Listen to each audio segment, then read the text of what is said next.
Shalom Ibu dosen dan teman-teman sekalian.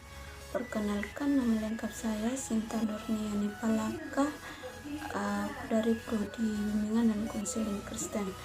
Di sini saya akan menjelaskan tentang teori belajar. Teori belajar adalah proses sadar seorang individu untuk merubah perilaku menjadi lebih baik. Hal-hal dalam belajar: yang pertama, kesempatan terjadinya peristiwa yang menimbulkan respon peserta didik. Yang kedua, respons si peserta didik.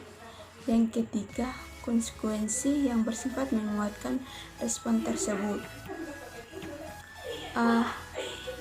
Teori behavioristik belajar merupakan akibat adanya interaksi antara stimulus dan respon.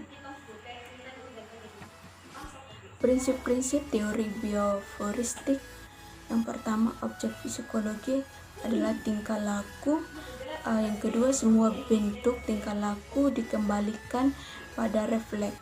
Yang ketiga, mementingkan pembentukan kebiasaan. Yang keempat, perilaku nyata dan terukur memiliki makna tersendiri. Yang kelima, aspek mental dari kesadaran yang tidak memiliki bentuk fisik harus dihindari. Teori kognitivistik adalah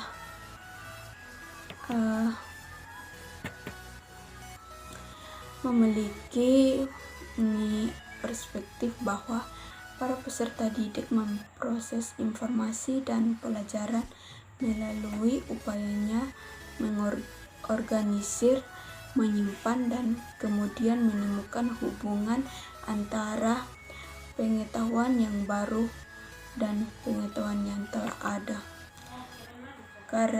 Karakteristik teori kognitivistik: yang pertama, belajar adalah proses mental, bukan behavioral. Yang kedua, siswa aktif sebagai penyadur. Yang ketiga, siswa belajar secara individu dengan pola deduktif dan induktif. Yang keempat, intrinsic motivation, sehingga tidak perlu stimulus.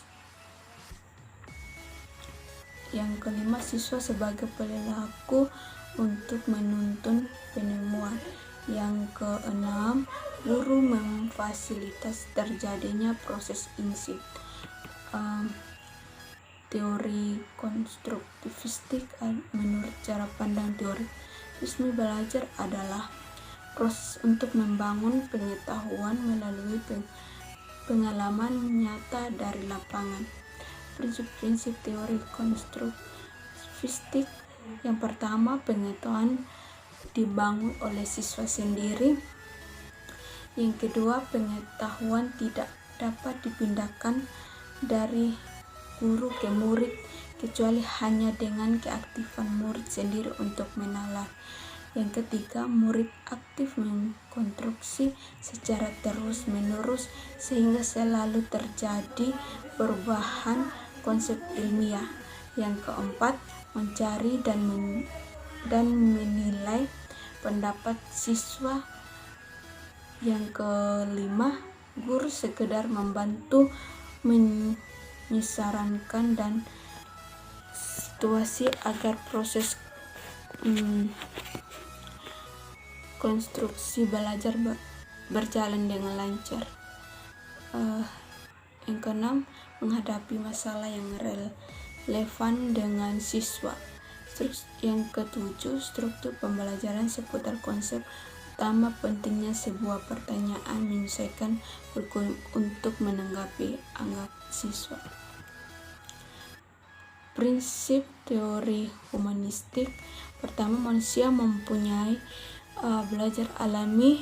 Yang kedua, belajar signifitif terjadinya apabila materi pelajaran dirasakan murid mempunyai relevansi dengan maksud tertentu. Yang ketiga, belajar yang menyangkut perubahan di dalam persepsi mengenai dirinya. Yang keempat, tugas belajar yang mengancam diri ialah lebih mudah dirasakan bila diancam dan kecil.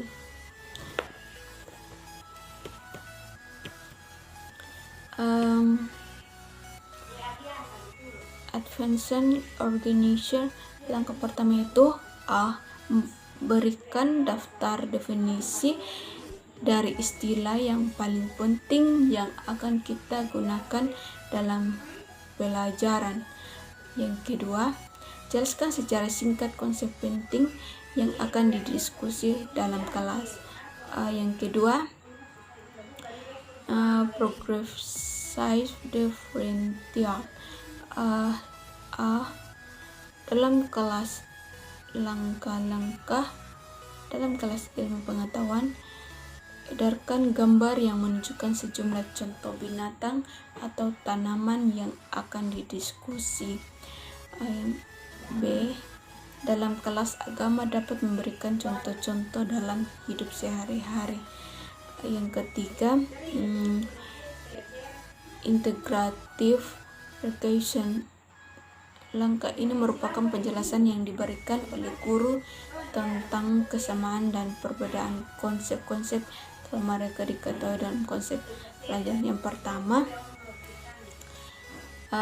dalam kelas sejarah, tanyakan kepada siswa perbedaan dan persamaan antara negara utara dan selatan sebelum Perang Dunia. Yang kedua, bisa juga dengan menanyakan persamaan dan perbedaan antara burung dengan ayam dan lain sebagainya.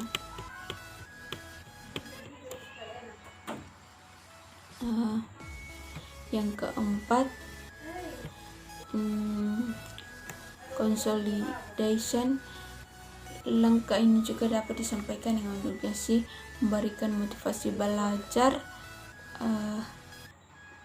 Seperti contohnya, gunakan diagram sederhana sewaktu-waktu jika memungkinkan.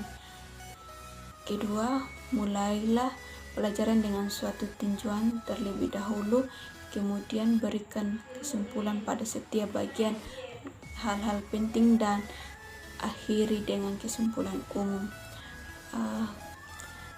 Demikian sekian dan terima kasih.